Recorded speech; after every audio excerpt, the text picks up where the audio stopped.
The Gun by Philip K. Dick.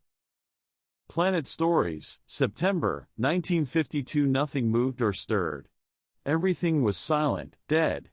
Only the gun showed signs of life, and the trespassers had wrecked that for all time.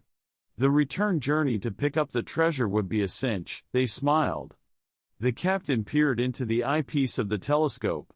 He adjusted the focus quickly. It was an atomic fission we saw, all right, he said presently. He sighed and pushed the eyepiece away. Any of you who wants to look may do so. But it's not a pretty sight. Let me look, Tance the archaeologist said. He bent down to look, squinting. Good Lord. He leapt violently back, knocking against Dorla, the chief navigator. Why did we come all this way, then? Dorla asked, looking around at the other men. There's no point even in landing. Let's go back at once. Perhaps he's right, the biologist murmured. But I'd like to look for myself, if I may. He pushed past Hans and peered into the sight. He saw a vast expanse, an endless surface of gray, stretching to the edge of the planet. At first he thought it was water, but after a moment he realized that it was slag, pitted, fused slag, broken only by hills of rock jutting up at intervals. Nothing moved or stirred. Everything was silent, dead. I see, Fomar said, backing away from the eyepiece. Well, I won't find any legumes there. He tried to smile, but his lips stayed unmoved. He stepped away and stood by himself, staring past the others. I wonder what the atmospheric sample will show, Tance said. I think I can guess, the captain answered. Most of the atmosphere is poisoned. But didn't we expect all this? I don't see why we're so surprised. A fission visible as far away as our system must be a terrible thing. He strode off down the corridor, dignified and expressionless. They watched him disappear into the control room. As the captain closed the door, the young woman turned. What did the telescope show? Good or bad? Bad. No life could possibly exist. Atmosphere poisoned, water vaporized, all the land fused. Could they have gone underground? The captain slid back the port window so that the surface of the planet under them was visible. The two of them stared down, silent and disturbed. Mile after mile of unbroken ruin stretched out, blackened slag, pitted and scarred, and occasional heaps of rock. Suddenly Nasha jumped. Look! Over there, at the edge. Do you see it? They stared. Something rose up, not rock, not an accidental formation. It was round, a circle of dots, white pellets on the dead skin of the planet. A city. Buildings of some kind? Please turn the ship, Nasha said excitedly. She pushed her dark hair from her face. Turn the ship and let's see what it is. The ship turned, changing its course. As they came over the white dots, the captain lowered the ship, dropping it down as much as he dared. Piers, he said. Piers of some sort of stone. Perhaps poured artificial stone. The remains of a city. Oh, dear, Nasha murmured. How awful. She watched the ruins disappear behind them. In a half circle the white squares jutted from the slag, chipped and cracked, like broken teeth. There's nothing alive, the captain said at last. I think we'll go right back. I know most of the crew want to. Get the government receiving station on the sender and tell them what we found, and that he staggered. The first atomic shell had struck the ship, spinning it around. The captain fell to the floor, crashing into the control table. Papers and instruments rained down on him. As he started to his feet, the second shell struck. The ceiling cracked open, struts and girders twisted and bent. The ship shuddered, falling suddenly down, then righting itself as automatic controls took over. The captain lay on the floor by the smashed control board. In the corner Nasha struggled to free herself from the debris. Outside the men were already sealing the gaping leaks in the side of the ship, through which the precious air was rushing, dissipating into the void beyond. Help me! Dorla was shouting. Fire over here, wiring ignited. Two men came running. Tance watched helplessly, his eyeglasses broken and bent. So there is life here, after all, he said, half to himself. But how could, give us a hand, Fomar said, hurrying past. Give us a hand, we've got to land the ship. It was night. A few stars glinted above them, winking through the drifting silt that blew across the surface of the planet. Dorla peered out, frowning. What a place to be stuck in. He resumed his work, hammering the bent metal hull of the ship back into place. He was wearing a pressure suit. There were still many small leaks, and radioactive particles from the atmosphere had already found their way into the ship. Nasha and Fomar were sitting at the table in the control room, pale and solemn, studying the inventory lists. Low on carbohydrates, Fomar said. We can break down the stored fats if we want to, but I wonder if we could find anything outside. Nasha went to the window. How uninviting it looks. She paced back and forth, very slender and small, her face dark with fatigue. What do you suppose an exploring party would find? Fomar shrugged. Not much. Maybe a few weeds growing in cracks here and there.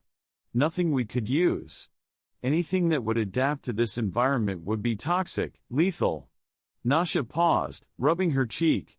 There was a deep scratch there, still red and swollen. Then how do you explain it? According to your theory, the inhabitants must have died in their skins, fried like yams. But who fired on us? Somebody detected us, made a decision, aimed a gun. Engage distance, the captain said feebly from the cot in the corner. He turned toward them. That's the part that worries me.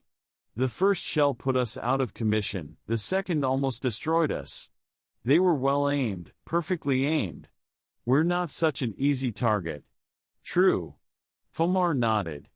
Well, perhaps we'll know the answer before we leave here. What a strange situation. All our reasoning tells us that no life could exist, the whole planet burned dry, the atmosphere itself gone, completely poisoned. The gun that fired the projectiles survived, Nasha said. Why not people? It's not the same. Metal doesn't need air to breathe. Metal doesn't get leukemia from radioactive particles. Metal doesn't need food and water. There was silence. A paradox, Nasha said. Anyhow, in the morning I think we should send out a search party. And meanwhile we should keep on trying to get the ship in condition for the trip back. It'll be days before we can take off, Fomar said. We should keep every man working here. We can't afford to send out a party. Nasha smiled a little. We'll send you in the first party. Maybe you can discover, what was it you were so interested in? Legumes. Edible legumes. Maybe you can find some of them. Only what? Only watch out. They fired on us once without even knowing who we were or what we came for. Do you suppose that they fought with each other? Perhaps they couldn't imagine anyone being friendly, under any circumstances. What a strange evolutionary trait, interspecies warfare. Fighting within the race. We'll know in the morning, Fomar said. Let's get some sleep. The sun came up chill and austere. The three people, 2 men and a woman, stepped through the port, dropping down on the hard ground below. What a day, Dorla said grumpily. I said how glad I'd be to walk on firm ground again, but, come on, Nasha said. Up beside me. I want to say something to you. Will you excuse us, Tance?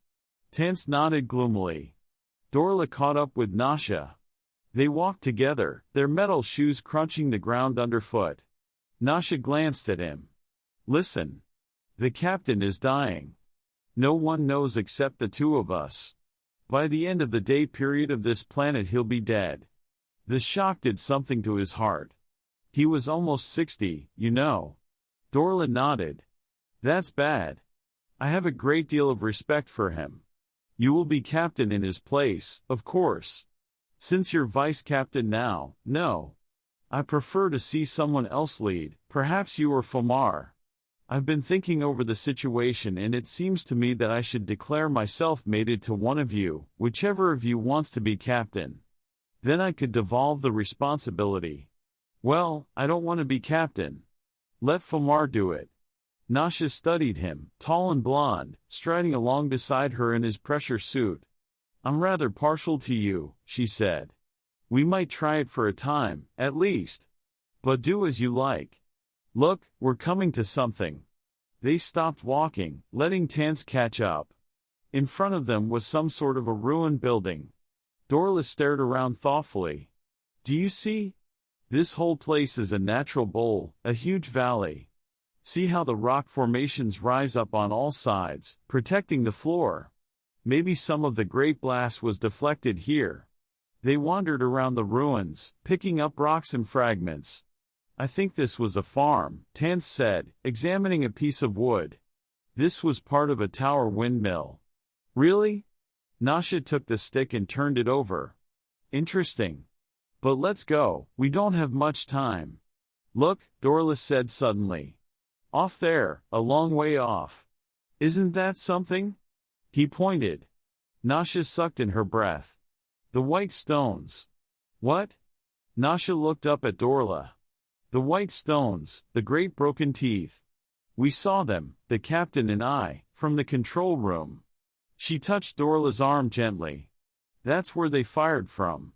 I didn't think we had landed so close. What is it? Tance said, coming up to them. I'm almost blind without my glasses. What do you see? The city. Where they fired from. Oh. All three of them stood together. Well, let's go, Tance said. There's no telling what we'll find there. Dorla frowned at him. Wait. We don't know what we would be getting into. They must have patrols. They probably have seen us already, for that matter. They probably have seen the ship itself, Tance said.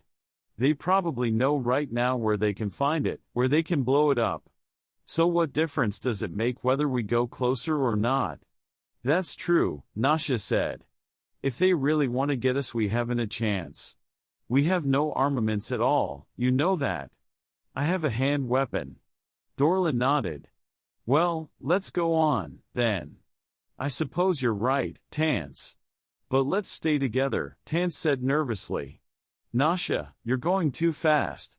Nasha looked back. She laughed. If we expect to get there by nightfall, we must go fast. They reached the outskirts of the city at about the middle of the afternoon. The sun, cold and yellow, hung above them in the colorless sky. Dorla stopped at the top of a ridge overlooking the city. Well, there it is. What's left of it? There was not much left. The huge concrete piers which they had noticed were not piers at all, but the ruined foundations of buildings. They had been baked by the searing heat, baked and charred almost to the ground. Nothing else remained, only this irregular circle of white squares, perhaps 4 miles in diameter. Dorla spat in disgust. More wasted time. A dead skeleton of a city, that's all. But it was from here that the firing came, Tance murmured. Don't forget that. And by someone with a good eye and a great deal of experience, Nasha added. Let's go. They walked into the city between the ruined buildings. No one spoke. They walked in silence, listening to the echo of their footsteps. It's macabre, Dorla muttered. I've seen ruined cities before, but they died of old age and fatigue. This was killed, seared to death. This city didn't die, it was murdered. I wonder what the city was called, Nasha said. She turned aside, going up the remains of a stairway from one of the foundations. Do you think we might find a signpost? Some kind of plaque? She peered into the ruins. There's nothing there, Dorla said impatiently. Come on. Wait. Nasha bent down, touching a concrete stone. There's something inscribed on this. What is it? Tance hurried up. He squatted in the dust, running his gloved fingers over the surface of the stone. Letters, all right. He took a writing stick from the pocket of his pressure suit and copied the inscription on a bit of paper. Dorla glanced over his shoulder.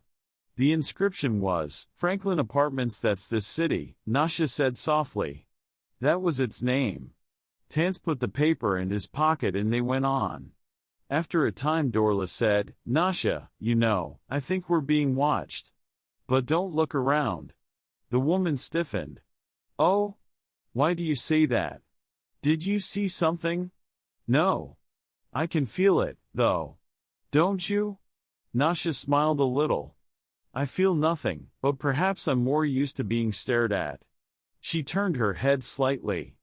Oh. Dorla reached for his hand weapon. What is it? What do you see? Tance had stopped dead in his tracks, his mouth half open. The gun, Nasha said.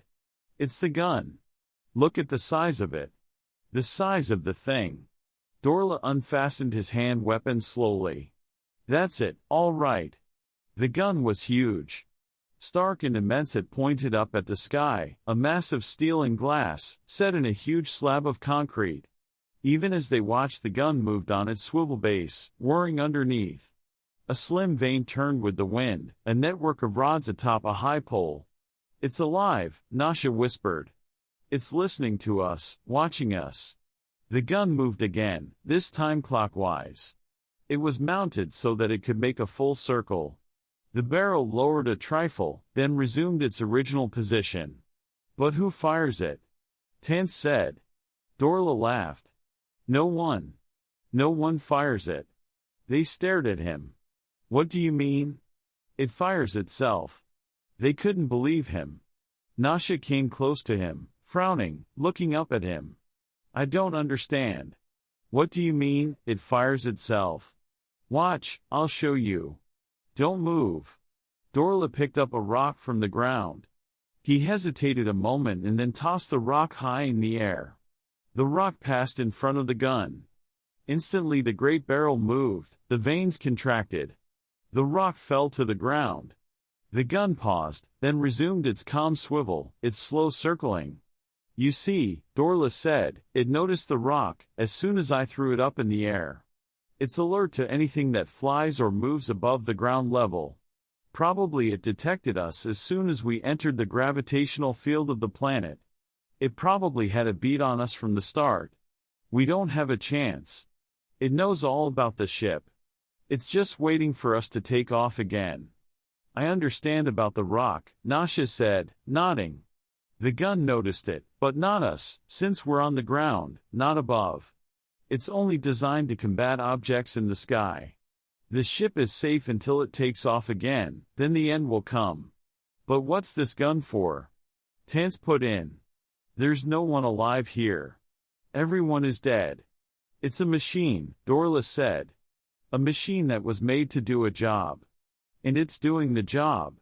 How it survived the blast I don't know. On it goes, waiting for the enemy. Probably they came by air in some sort of projectiles. The enemy, Nasha said. Their own race. It is hard to believe that they really bombed themselves, fired at themselves. Well, it's over with. Except right here, where we're standing. This one gun, still alert, ready to kill. It'll go on until it wears out. And by that time we'll be dead, Nasha said bitterly. There must have been hundreds of guns like this, Dorla murmured. They must have been used to the sight, guns, weapons, uniforms. Probably they accepted it as a natural thing, part of their lives, like eating and sleeping. An institution, like the church and the state. Men trained to fight, to lead armies, a regular profession. Honored, respected. Tance was walking slowly toward the gun, peering nearsightedly up at it. Quite complex, isn't it? All those vanes and tubes. I suppose this is some sort of a telescopic sight. His gloved hand touched the end of a long tube. Instantly the gun shifted, the barrel retracting. It swung. Don't move, Dorla cried. The barrel swung past them as they stood, rigid and still. For one terrible moment it hesitated over their heads, clicking and whirring, settling into position. Then the sounds died out and the gun became silent. Tance smiled foolishly inside his helmet. I must have put my finger over the lens. I'll be more careful. He made his way up onto the circular slab, stepping gingerly behind the body of the gun. He disappeared from view. Where did he go? Nasha said irritably. He'll get us all killed. Tance, come back, Dorla shouted. What's the matter with you? In a minute. There was a long silence. At last the archaeologist appeared. I think I've found something. Come up and I'll show you. What is it? Dorla, you said the gun was here to keep the enemy off. I think I know why they wanted to keep the enemy off. They were puzzled. I think I've found what the gun is supposed to guard. Come and give me a hand. All right, Dorla said abruptly. Let's go. He seized Nasha's hand. Come on. Let's see what he's found. I thought something like this might happen when I saw that the gun was, like what? Nasha pulled her hand away. What are you talking about? You act as if you knew what he's found. I do. Dorla smiled down at her. Do you remember the legend that all races have, the myth of the buried treasure, and the dragon, the serpent that watches it, guards it, keeping everyone away? She nodded. Well, Dorla pointed up at the gun. That, he said, is the dragon. Come on. Between the three of them they managed to pull up the steel cover and lay it to one side. Dorla was wet with perspiration when they finished. It isn't worth it, he grunted. He stared into the dark yawning hole. Or is it? Nasha clicked on her hand lamp, shining the beam down the stairs. The steps were thick with dust and rubble. At the bottom was a steel door. Come on, Tance said excitedly. He started down the stairs. They watched him reach the door and pull hopefully on it without success. Give a hand. All right. They came gingerly after him. Dorla examined the door. It was bolted shut, locked. There was an inscription on the door but he could not read it. Now what? Nasha said. Dorla took out his hand weapon. Stand back. I can't think of any other way. He pressed the switch. The bottom of the door glowed red. Presently it began to crumble. Dorla clicked the weapon off. I think we can get through. Let's try. The door came apart easily. In a few minutes they had carried it away in pieces and stacked the pieces on the first step. Then they went on, flashing the light ahead of them. They were in a vault. Dust lay everywhere, on everything, inches thick. Wood crates lined the walls, huge boxes and crates, packages and containers. Tance looked around curiously, his eyes bright. What exactly are all these? He murmured. Something valuable, I would think. He picked up a round drum and opened it. A spool fell to the floor, unwinding a black ribbon. He examined it, holding it up to the light. Look at this. They came around him. Pictures, Nasha said. Tiny pictures. Records of some kind. Tance closed the spool up in the drum again. Look, hundreds of drums. He flashed the light around. In those crates. Let's open one. Dorla was already prying at the wood. The wood had turned brittle and dry.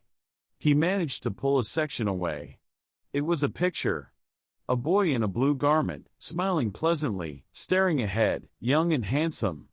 He seemed almost alive, ready to move toward them in the light of the hand lamp. It was one of them, one of the ruined race, the race that had perished. For a long time they stared at the picture. At last Dorla replaced the board. All these other crates, Nasha said. More pictures. In these drums. What are in the boxes? This is their treasure, Tance said, almost to himself. Here are their pictures, their records. Probably all their literature is here, their stories, their myths, their ideas about the universe. In their history, Nasha said. We'll be able to trace their development and find out what it was that made them become what they were. Dorla was wandering around the vault. Odd, he murmured. Even at the end, even after they had begun to fight, they still knew, someplace down inside them, that their real treasure was this, their books and pictures, their myths. Even after their big cities and buildings and industries were destroyed, they probably hoped to come back and find this. After everything else was gone. When we get back home we can agitate for a mission to come here, Tance said. All this can be loaded up and taken back. We'll be leaving about, he stopped. Yes, Dorla said dryly. We'll be leaving about 3-day periods from now. We'll fix the ship, then take off. Soon we'll be home, that is, if nothing happens. Like being shot down by that. Oh, stop it, Nasha said impatiently. Leave him alone. He's right, all this must be taken back home, sooner or later. We'll have to solve the problem of the gun. We have no choice. Dorla nodded. What's your solution, then? As soon as we leave the ground we'll be shot down. His face twisted bitterly. They've guarded their treasure too well. Instead of being preserved it will lie here until it rots. It serves them right. How? Don't you see? This was the only way they knew, building a gun and setting it up to shoot anything that came along. They were so certain that everything was hostile, the enemy, coming to take their possessions away from them. Well, they can keep them. Nasha was deep in thought, her mind far away. Suddenly she gasped. Dorla, she said. What's the matter with us? We have no problem. The gun is no menace at all. The two men stared at her. No menace? Dorla said. It's already shot us down once. And as soon as we take off again, don't you see? Nasha began to laugh. The poor foolish gun, it's completely harmless. Even I could deal with it alone. You? Her eyes were flashing. With a crowbar. With a hammer or a stick of wood. Let's go back to the ship and load up. Of course we're at its mercy in the air, that's the way it was made. It can fire into the sky, shoot down anything that flies. But that's all. Against something on the ground it has no defenses. Isn't that right? Dorla nodded slowly. The soft underbelly of the dragon. In the legend, the dragon's armor doesn't cover its stomach. He began to laugh. That's right. That's perfectly right. Let's go, then, Nasha said. Let's get back to the ship. We have work to do here. It was early the next morning when they reached the ship. During the night the captain had died, and the crew had ignited his body, according to custom. They had stood solemnly around it until the last ember died. As they were going back to their work the woman and the two men appeared, dirty and tired, still excited. And presently, from the ship, a line of people came, each carrying something in his hands. The line marched across the gray slag, the eternal expanse of fused metal. When they reached the weapon they all fell on the gun at once, with crowbars, hammers, anything that was heavy and hard. The telescopic sight shattered into bits. The wiring was pulled out, torn to shreds. The delicate gears were smashed, dented. Finally the warheads themselves were carried off and the firing pins removed. The gun was smashed, the great weapon destroyed. The people went down into the vault and examined the treasure. With its metal-armored guardian dead there was no danger any longer. They studied the pictures, the films, the crates of books, the jeweled crowns, the cups, the statues. At last, as the sun was dipping into the gray mists that drifted across the planet they came back up the stairs again. For a moment they stood around the wrecked gun looking at the unmoving outline of it. Then they started back to the ship. There was still much work to be done. The ship had been badly hurt, much had been damaged and lost. The important thing was to repair it as quickly as possible, to get it into the air. With all of them working together it took just 5 more days to make it spaceworthy. Nasha stood in the control room, watching the planet fall away behind them. She folded her arms, sitting down on the edge of the table. What are you thinking? Dorla said. Nothing. Are you sure? I was thinking that there must have been a time when this planet was quite different, when there was life on it. I suppose there was. It's unfortunate that no ships from our system came this far, but then we had no reason to suspect intelligent life until we saw the fission glow in the sky. And then it was too late. Not quite too late. After all, their possessions, their music, books, their pictures, all of that will survive. We'll take them home and study them, and they'll change us. We won't be the same afterwards. There's sculpturing, especially. Did you see the one of the great winged creature, without a head or arms? Broken off, I suppose. But those wings, it looked very old. It will change us a great deal. When we come back we won't find the gun waiting for us, Nasha said. Next time it won't be there to shoot us down. We can land and take the treasure, as you call it. She smiled up at Dorla. You'll lead us back there, as a good captain should. Captain? Dorla grinned. Then you've decided. Nasha shrugged. Fomar argues with me too much. I think, all in all, I really prefer you. Then let's go, Dorla said. Let's go back home. The ship roared up, flying over the ruins of the city. It turned in a huge arc and then shot off beyond the horizon, heading into outer space. Down below, in the center of the ruined city, a single half-broken detector vane moved slightly, catching the roar of the ship. The base of the great gun throbbed painfully, straining to turn. After a moment a red warning light flashed on down inside its destroyed works.